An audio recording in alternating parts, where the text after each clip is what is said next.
Hello दोस्तों, मेरे channel में आपका स्वागत है। आज मैं एक्सप्लेन करूंगा साल 2002 में आई रेड ड्रैगन मूवी को। ये हैनिबल सीरीज की थर्ड फिल्म है। दोस्तों, ये movie the silence of the Lamb's और हैनिबल की प्रीक्वल है, जिसमें ये दिखाया गया है कि डॉक्टर हैनिबल लेक्टर कैसे पकड़ा गया था। अगर आपने the silence of the Lamb's और हैनिबल मूवी की एक्सप्लेनेशन वीडियो नहीं देखी है तो उसे भी देख लेना, मैं डिस्क्रिप्शन में लिंक डाल दूंगा। तो चलिए बिना किसी देरी के सीधा चलते हैं वीडियो की तरफ। मूवी की शुरुआत साल 1980 से होती है, जहां डॉक्टर हैनिबल लेक्टर एक ऑर्केस्ट्रा की परफॉर्मेंस देख रहा होता है और वहां पर एक फ्लूट प्लेयर अपनी धुन बार बार भूल रहा था, जो हैनिबल को पसंद नहीं आता। अगले सीन में लेक्टर ऑर्केस्ट्रा के मेंबर के लिए एक डिनर पार्टी तैयार करता है, जहां वो सब उस फ्लूट मेंबर के गुम होने के बारे में बात कर रहे होते हैं। फिर एक औरत लेक्टर के खाने की तारीफ करते हुए कहती है कि वो इतना स्वादिष्ट खाना कैसे बना लेता है, और लेक्टर कहता है कि अगर उसने ये सीक्रेट उसे बता दिया तो उसे डर है कि वो ये खाना नहीं खाएगी, जिसका मतलब साफ था कि उसने उस फ्लूट प्लेयर को मारकर उसी को पकाया होगा।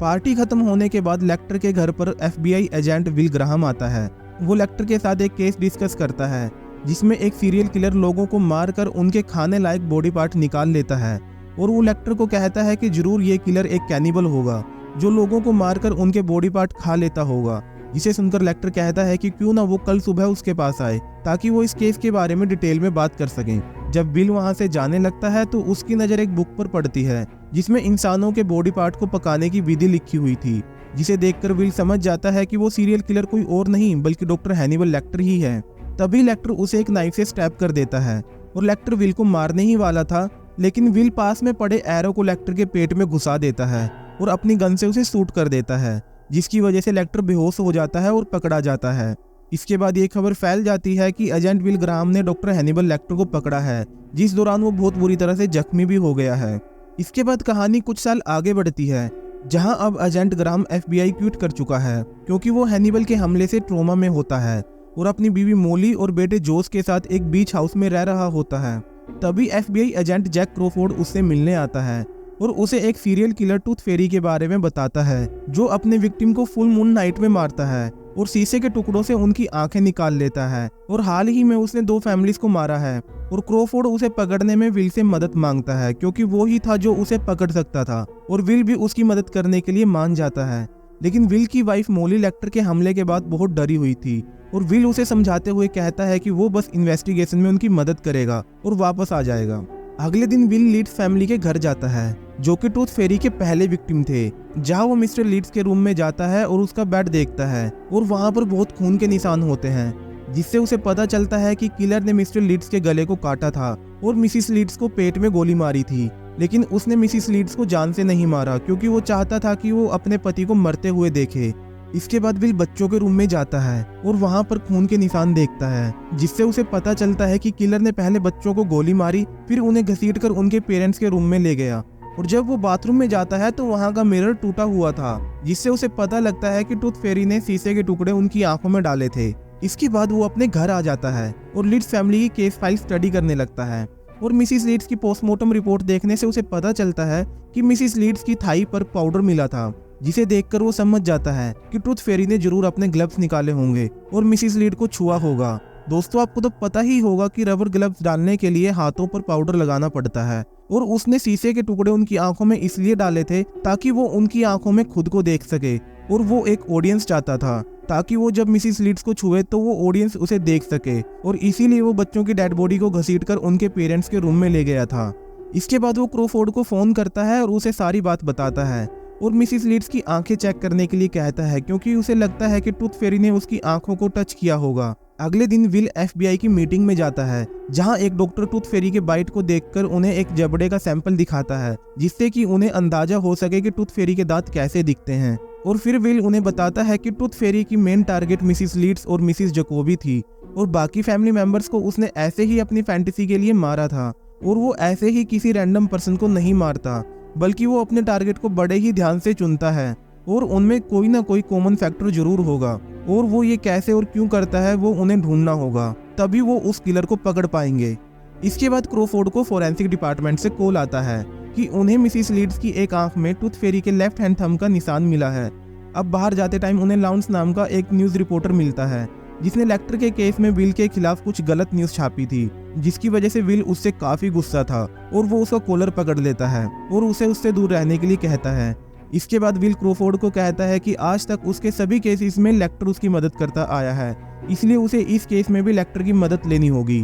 और क्रोफोर्ड उसकी लेक्टर के साथ जेल में मीटिंग फिक्स करवाता है। अगले दिन विल लेक्टर से मिलने जाता है, जहां उसे डॉक्टर चिल्टन मिलता है, जो कि उस असाइलम का हेड ऑफिसर था जहां लेक्टर को कैद करके रखा गया था, और वो विल को लेक्टर के पास ले जाता है। अब लेक्टर विल से पूछता है कि क्या तुम जानते हो कि तुम मुझे क्यों पकड़ पाए, और विल कहता है कि वो बस लकी था जिसे सही टाइम पर सबूत मिल गया था। लेक्टर कहता है कि वो जानता है कि वो यहाँ पर किस लिए आया है, वो एक सीरियल किलर को पकड़ने में उसकी हेल्प चाहता है, और बोलता है कि मैं तुम्हारी हेल्प क्यों करूं, इसके बदले मुझे क्या मिलेगा। और विल उसे जेल में कुछ फैसिलिटी दिलाने के लिए बोलता है। फिर लेक्टर उसकी मदद करने के लिए मान जाता है और उससे टूथ फेरी की केस फाइल लेकर उसे 1 घंटे वेट करने के लिए बोलता है। 1 घंटे बाद लेक्टर विल को बताता है कि टूथ फेरी खुद को बदसूरत समझता है, इसलिए वो घर में मौजूद सभी मिरर्स को तोड़ देता है, और वो औरतों को एक कठपुतली समझता है, और वो अपने विक्टिम्स को फुल मून की नाइट इसलिए मारता है क्योंकि उस रात खून का रंग काला दिखाई देता है, जो उसे बहुत खूबसूरत लगता है। और वो उन्हीं फैमिलीज को अपना टारगेट बनाता है जिनके घर में बैकयार्ड हो,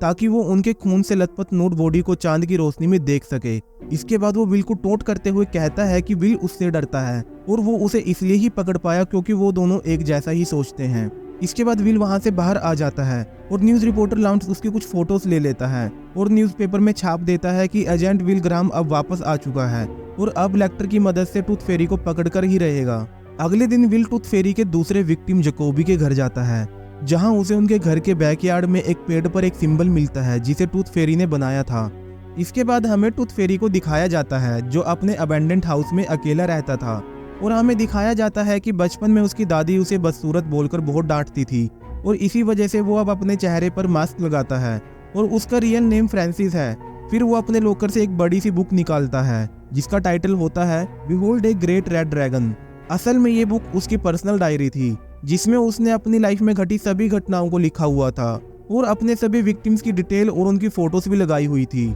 अब वो इसमें विल की फोटो लगा देता है, जिसका मतलब है कि उसका अगला टारगेट विल की फैमिली है। अगले दिन विल फिर से लेक्टर से मिलता है और उसे वो सिंबल दिखाते हुए कहता है कि उसे रिसर्च से पता चला है कि ये सिंबल एक चाइनीज कैरेक्टर रेड ड्रैगन का है। इसके बाद लेक्टर एक फ्रेज बोलता है, a robin redbreast in a cage puts all heaven in a rage. फिर लेक्टर उससे कहता है कि टूथ फेरी अपने काम में महारत हासिल करना चाहता है। इसके बाद विल वहां से चला जाता है और लाइब्रेरी में जाकर उस फ्रेज का मतलब ढूंढने लगता है और उसे पता चलता है कि ये विलियम ब्लेक नाम के एक पोएट और पेंटर की एक बुक का फ्रेज है और उस बुक में विल को एक रेड ड्रैगन की पेंटिंग मिलती है जिसमें एक ड्रैगन ऊपर की तरफ है और एक औरत नीचे की तरफ है। दरअसल टूथ फेरी इस पेंटिंग से बहुत ज्यादा ऑब्सेस्ड होता है और इसीलिए वो लेडीज को मारा करता था क्योंकि उसे लगता था कि ऐसा करने से वो रेड ड्रैगन बन जाएगा। अगले सीन में बार्नी डॉक्टर लेक्टर को एक फोन देकर जाता है क्योंकि उसका लॉयर उससे कुछ बात करना चाहता है, लेकिन लेक्टर उसका फोन काट देता है और साइकोलॉजी डिपार्टमेंट में कॉल करके एक फेक आइडेंटिटी बताकर विल के घर का एड्रेस ले लेता है। इसके बाद हमें फ्रांसिस यानी कि टूथ फेरी को दिखाया जाता है और वहां उसे रेबा नाम की एक लड़की पसंद होती है जो कि अंधी होती है। रात को काम से लौटते वक्त वो रेबा को अपनी वैन में लिफ्ट देता है और रेबा उसे अपने घर में कॉफी के लिए इनवाइट करती है और जब वो उसके घर के अंदर जाता है तो रेबा उसके नजदीक आने की कोशिश करती है क्योंकि वो भी उसे पसंद किया करती थी और वो उसके चेहरे को छूती है, लेकिन फ्रांसिस तभी वहां से चला जाता है क्योंकि वो एक कातिल है जो कि लेडीज को मारा करता था। अगले दिन डॉक्टर लेक्टर के रूम में साफ सफाई के दौरान उन्हें टॉयलेट पेपर में लिपटा हुआ एक लेटर मिलता है जिससे उन्हें पता चलता है कि लेक्टर और टूथ फेरी आपस में कोड लैंग्वेज में लेटर्स के जरिए बात कर रहे हैं। FBI को उन लेटर्स को डिकोड करने पर पता चलता है कि लेक्टर ने टूथ फेरी को विल के घर का एड्रेस दिया है ताकि वो वहां पर जाकर विल की बीवी बच्चे को मार सके।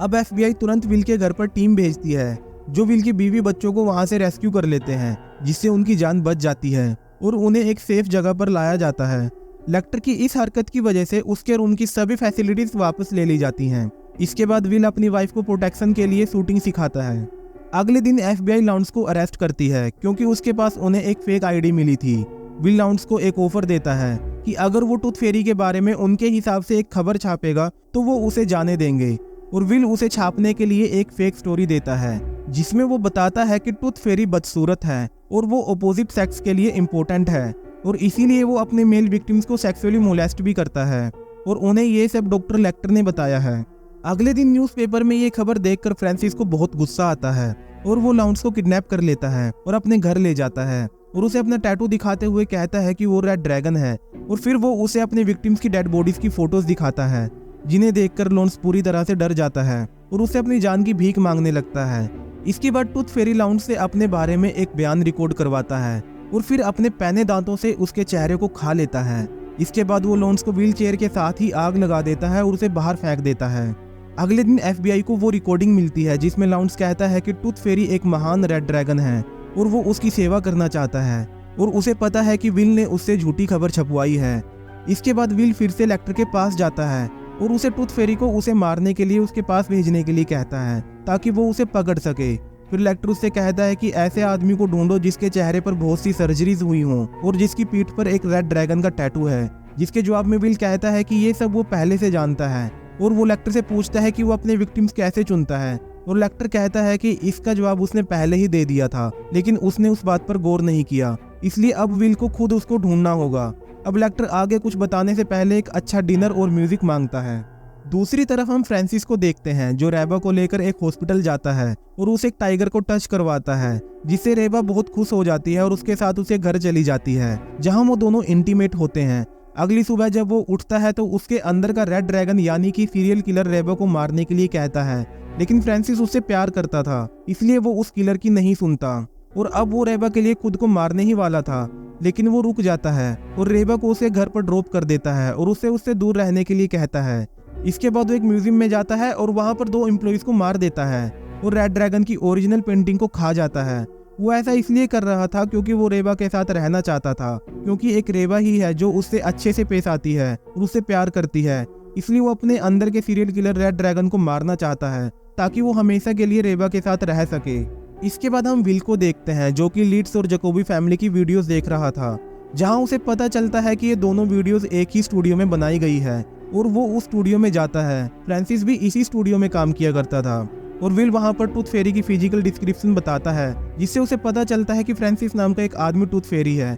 और वहां से वो उसका एड्रेस भी ले लेता है। इसके बाद विल अपनी टीम के साथ उसके घर जाने के लिए निकल जाता है। फ्रांसिस ने विल को अपने स्टूडियो में देख लिया था और वो अपने घर जाने की बजाय रेबा के घर जाता है, जहां वो रेबा को उसके मेल फ्रेंड के साथ देखता है और जैसे ही वो फ्रेंड उसके घर से बाहर आता है, फ्रांसिस उसे शूट करके मार देता है और उसके बाद वो रेबा को बेहोश करके अपने घर ले जाता है। इसके बाद जब रेबा को होश आता है तो फ्रांसिस उससे कहता है कि वो उससे प्यार करता था, लेकिन वो गलत था क्योंकि उसने उसे कमजोर बना दिया और उसे तकलीफ भी दी। इसके बाद वो पूरे घर में पेट्रोल डालकर आग लगा देता है और वो रेबा को कहता है कि वो उसे नहीं मार सकता क्योंकि वो उससे अभी भी बहुत प्यार करता है और ये कहकर वो शॉटगन चलाता है, जिसकी आवाज से रेबा डर जाती है और तभी उसका हाथ फ्रांसिस की डेड बॉडी पर पड़ता है, जिससे वो समझ जाती है कि फ्रांसिस ने यहाँ पर खुद को गोली मार ली है और वो मर चुका है। वो तुरंत रास्ता ढूंढकर घर से बाहर आ जाती है और FBI भी वहां पर आ चुकी थी और रेबा उन्हें बताती है कि फ्रांसिस ने खुद को गोली मार ली है और तभी फ्रांसिस का घर ब्लास्ट हो जाता है।